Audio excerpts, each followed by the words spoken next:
नमस्कार दोस्तों, मास्टर मंत्रा में आपका फिर से स्वागत है। आज के वीडियो में हम लोग पढ़ने वाले हैं कि किसी संख्या के गुणनखंडों की संख्या ज्ञात करना। अक्सर ऐसे प्रश्न एग्जाम्स में पूछे जाते हैं। एग्जाम्स में ये रिपीटेडली प्रश्न पूछे जा रहे हैं कि संख्या के गुणनखंडों की संख्या ज्ञात करना। अब गुणनखंडों की संख्या में क्या क्या पूछ देता है कि कुल गुणनखंडों की कितनी संख्या है, या अभाज्य गुणनखंडों की संख्या क्या है, या सम गुणनखंडों की संख्या क्या है, या विषम गुणनखंडों की संख्या क्या है। तो आज के वीडियो में हम लोग पूरी हर तरीके से समझेंगे कि सारा अगर कोई भी प्रश्न में से पूछ देगा तो कैसे लगाएंगे। ये 4 नियम हैं और इन चारों नियमों की मदद से हम लोग इस प्रश्न को हल करेंगे। जैसे दिया है कि 60 के कुल गुणनखंडों की संख्या अगर ज्ञात कीजिए, तो अगर कुल गुणनखंडों की संख्या ज्ञात करनी है तो सबसे पहला काम क्या करते हैं कि सबसे पहले दी गई संख्या को अभाज्य संख्याओं के घातांकीय रूप में लिख लेते हैं। अभाज्य संख्या यानी कि 2 के, 3 के, 5 के, 7 के, इसके घातांकीय रूप में लिख लेते हैं। ठीक, जैसे 60 है, ठीक है, तो 60 को गुणनखंड के रूप में पहले लिख लो, इसके घातांकीय रूप में। 60 को हम लोग क्या लिख सकते हैं, 60 का वो निकाल लो, गुणनखंड कर लो। 60 2 से काटा 30, फिर 2 से काटा 15, फिर 3 से काटा 5, फिर 5 से काटा 1। 60 को हम लोग लिख सकते हैं 2 गुणे 2 गुणे 3 गुणे 5। तो इसके घातांकीय रूप में लिखना है, यानी कि 2 के घात 2 गुणे 3 के घात 1 गुणे 5 के घात 1। ठीक है, सबसे पहला काम तो यही करेंगे कि इनका गुणनखंड करके घातांकीय रूप में लिख लेंगे। ठीक है, अब गुणनखंडों की कुल संख्या ज्ञात करने के लिए घातों में 1 जोड़कर गुणा कर लेते हैं। अब देखो, इसके घात में क्या है 2, तो हम क्या करेंगे 2 धन 1 3, इसके घात में है 1 गुणे 2, 1 धन 1 2, इसके घात में भी 1 है तो 1 धन 1 2। ये हो जाएगा, ये कुल गुणनखंड हो जाएंगे।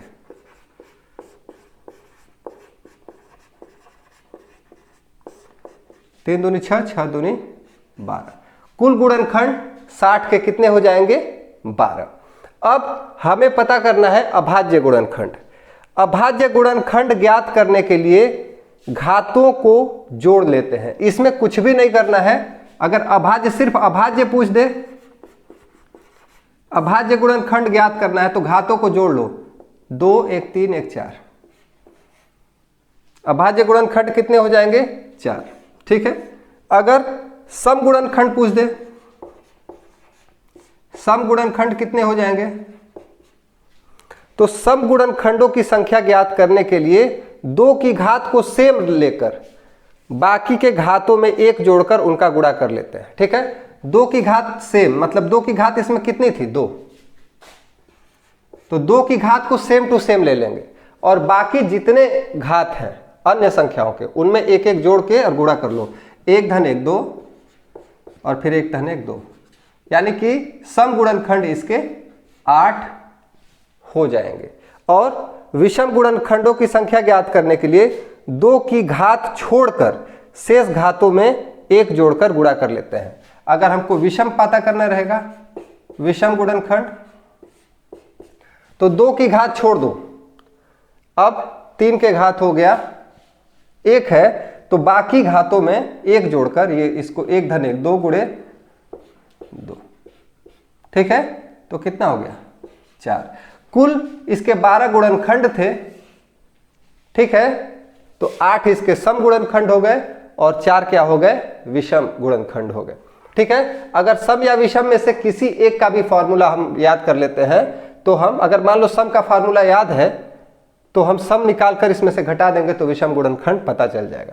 ठीक है, तो कुल गुणनखंड निकालने का तरीका, अभाज्य गुणनखंड निकालने का तरीका, सम गुणनखंड निकालने का तरीका और विषम गुणनखंड निकालने का तरीका हम जान चुके हैं। अब आगे के प्रश्नों में हम इन सबको इसी नियम की मदद से बहुत आसानी से निकालेंगे। प्रश्नों में सारी चीजें नहीं पूछी रहती हैं, कोई एक चीज पूछी रहती है कि इसके कितने विषम गुणनखंड है या कितने सम गुणनखंड है, तो हम सबका सीख लिए। अब हम लोग बहुत सारे सवालों को प्रैक्टिस करेंगे। दोस्तों, अगला सवाल है कि 720 के कुल अभाज्य, सम और विषम गुणनखंडों की संख्या ज्ञात कीजिए। तो 720 का सबसे पहले हम लोग क्या करेंगे, फैक्टर कर लेंगे। 720 का फैक्टर कर लो, पहले 2 से काटो, ये हो गया 360, फिर 2 से काटो, ये हो गया 180, फिर 2 से काटो, ये हो गया 90, फिर 2 से काटो, ये हो गया 45, फिर 3 से काटो, ये हो गया 15, फिर 5 से काटो, फिर 3 से काटो, ये हो गया 5, फिर 5 से काटो, ये हो गया 1। तो 2 के घाते हो गया 4, 720 बराबर हो गया 2 के घाते 4 गुणे 3 के घात 2 गुणे 5 के घात 1। अब हमको निकालना है कुल गुणनखंड। कुल कितने गुणनखंड होंगे? सब में एक एक जोड़कर और गुणा कर देंगे। 4 और 1 होता है 5, गुणे 2 और 1 होता है 3, गुणे 1 और 1 होता है 2। 5 3 15, 15 दूनी 30। इसके कुल 30 गुणनखंड हो जाएंगे। अगर हमको अभाज्य पता करना है तो सिर्फ इसको जोड़ना है, 4 और 2 और 1 को जोड़ दो। कुल इसके 7 अभाज्य गुणनखंड हो जाएंगे। सम गुणनखंड के लिए क्या करेंगे? 2 को सेम रखना है और बाकी में एक एक जोड़ देना है। 4 गुणे 2 1 3 गुणे 1 1 2, 4 3 12, 12 दूनी 24। 24 इसके सम गुणनखंड हो गए। विषम गुणनखंड कितने हो जाएंगे? 6। 30 गुणनखंड है, 30 में 24 सम है, 6 इसके विषम हो जाएंगे। नहीं तो इसका फॉर्मूला है कि इसको क्या करो, छोड़ दो। ऐसे विषम को निकालने के लिए 2 वाले को छोड़ दो और 3 वाले में 1 जोड़ दो। तो 3 में क्या था, इसमें 2 में 1 जोड़ दिया 3, गुणे 1 में 1 जोड़ दिया 2, यानी 2 वाले को छोड़कर बाकी जितने घात हैं सब में एक एक जोड़कर गुणा कर दो, तो इसके विषम गुणनखंड पता हो जाएंगे। अब आते हैं अगले प्रश्न की तरफ। अगले प्रश्न में हम यहाँ पर कोई और संख्या लिखते हैं और फिर से प्रैक्टिस करते हैं। यहाँ 80 के घात 10 है। 80 के घात क्या है? 10 है। इसके कुल अभाज्य सम तथा विषम गुणनखंडों की संख्या हमको बतानी है। तो इस ऐसे सवालों को कैसे लगाएंगे? अब 80 के घात 10 को क्या करेंगे? 80 के घात है 10, इसको करो 80 को फैक्टर कर लो। 2 दूनी 4, दूनी 8, दूनी 16, 25 80। इसके घात कर लेंगे 10, या इसको लिख सकते हैं 2 के घात 4 गुणे 5, इसके घात हो गया 10। अब हम जानते हैं कि बाहर घात रहती है तो जब कोष्ठक टूटता है तो अंदर के सभी घातों में गुणा हो जाती है। या 2 के घात 40 गुणे 5 के घात 10, इसका फैक्टर हो गया। ठीक है, फैक्टर करना इस तरीके से हम लोग कर लेंगे। ठीक, अब कुल गुणनखंड इसके कितने हो जाएंगे? 41 गुणे 11।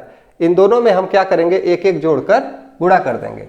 कुल गुणनखंड हो जाएंगे इसके 41 गुणे 11। 11 एक कम 11 को 1, 11 चक 44, 1 45। 451 इसके कुल गुणनखंड हो जाएंगे। अभाज्य गुणनखंड कितने हो जाएंगे? 40 धन 10 बराबर 50। सम गुणनखंड कितने हो जाएंगे? इस 40 को ऐसे ही छोड़ देंगे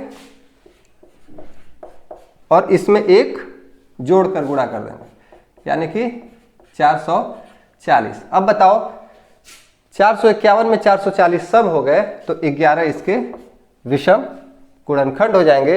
या फिर कह लो कि इस 40 को छोड़ दो और इसमें एक जोड़ दो, 10 धन 1, 11 इसके विषम गुणनखंड हो गए। तो उम्मीद करता हूं कि अभी तक आपको समझ में आया होगा। एक क्वेश्चन होमवर्क के लिए मैं दे रहा हूं, होमवर्क है, इसको आप कमेंट करेंगे। कमेंट में इसका उत्तर लिखना है। 90 के अभाज्य गुणनखंड कितने होंगे?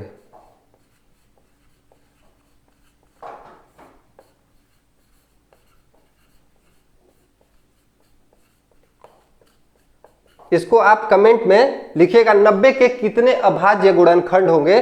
अभाज्य गुणनखंड का तरीका आप जानते हैं। यहां से अभाज्य गुणनखंड निकालने के लिए क्या करते हैं? घातों को जोड़ लेते हैं। 90 के कुल अभाज्य गुणनखंड निकालकर आप कमेंट करेंगे।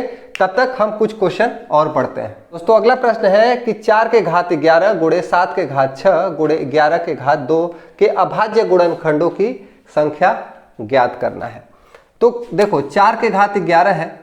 पहले तो सभी जितने गुणनखंड हैं गुणा में है वो सारी अभाज्य संख्या होनी चाहिए। यहाँ 4 भाज्य संख्या है, तो इसको हम लिख सकते हैं 2 गुणे 2 के घात 11 गुणे 7 के घात 6 गुणे 11 के घात 2। इसको हम 2 के घात 2 और गुणे 11 7 के घात 6 गुणे 11 स्क्वायर, और इसको 2 के घात 22 हम कर सकते हैं गुणे 7 के घात 6 गुणे 11 स्क्वायर। अभाज्य गुणनखंडों की संख्या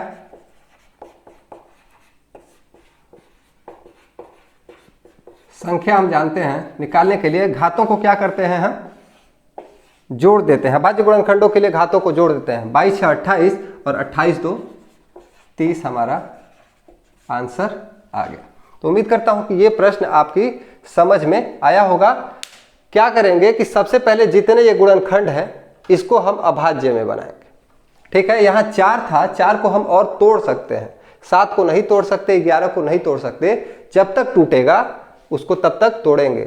ठीक है, और तोड़ने के बाद इसको इस रूप में लाएंगे और फिर अभाज्य पूछेगा तो इसको क्या करेंगे, जोड़ देंगे।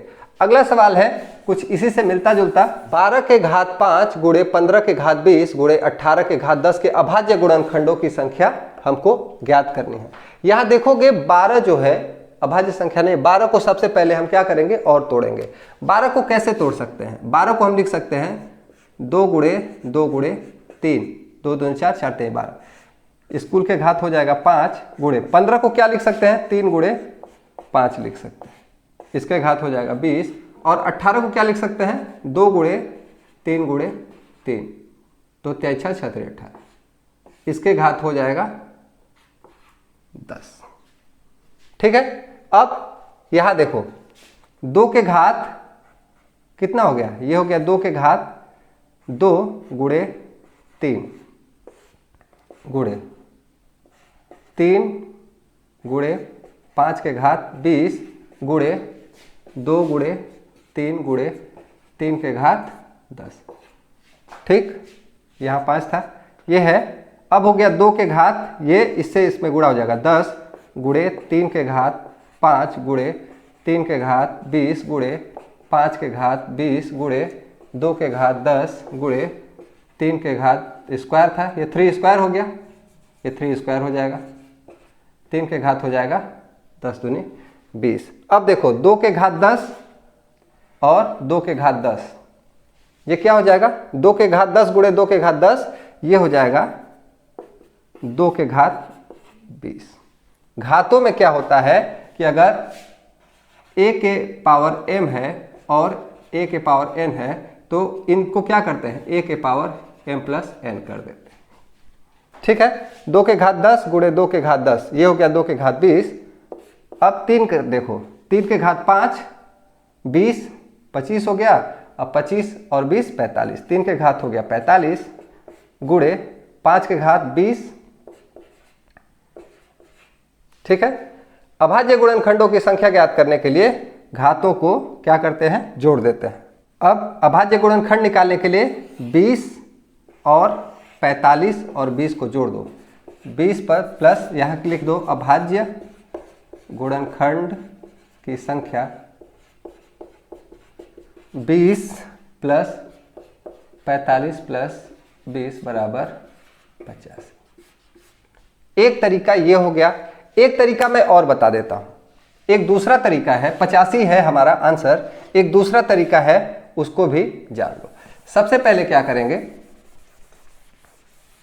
सबसे पहले जैसे इसको हमने अभाज्य रूप में तोड़ा वैसे ही तोड़ लो। ये कितना हो जाएगा, 2 गुणे 2 गुणे 3 के घात 5 गुणे, ये हो गया 15, 3 गुणे 5 के घात 20 गुणे, ये हो गया 2 गुणे 3 गुणे 3 के घात 10।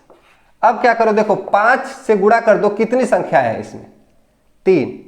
5 से गुणा कर दिए तो कितना हो गया, 3, तो ये हो गया, इसको लिख लो 15 प्लस 20 से गुणा कर दो, कितनी संख्याएं हैं, 2, 20 दूनी 40 प्लस 10 से गुणा कर दो, 1 2 3 संख्या है 30, ये हो गया हमारा 85। ये अभाज्य गुणनखंड निकालने की एक शॉर्ट ट्रिक है, इसको भी आप लोग याद रख सकते हैं। अदरवाइज जो तरीका मैंने बताया था उस तरीके से भी लगा सकते हैं। हो सकता है ये भूल जाए, लेकिन वो तरीका कभी भी नहीं भूलेगा। अब आते हैं अगले क्वेश्चन की तरफ, और तब तक अगर आपने कमेंट अभी तक नहीं किया तो 90 का अभाज्य गुणनखंड निकालकर अभाज्य गुणनखंड कितने होंगे आप कमेंट बॉक्स में कमेंट करें। अगला सवाल है कि 12 स्क्वायर इंटू 25 स्क्वायर के सम व विषम गुणनखंडों की संख्या ज्ञात कीजिए। ठीक है, 12 को तोड़ लो दो भाग में। 12 को हम लोग लिख सकते हैं 2 गुणे 2 गुणे 3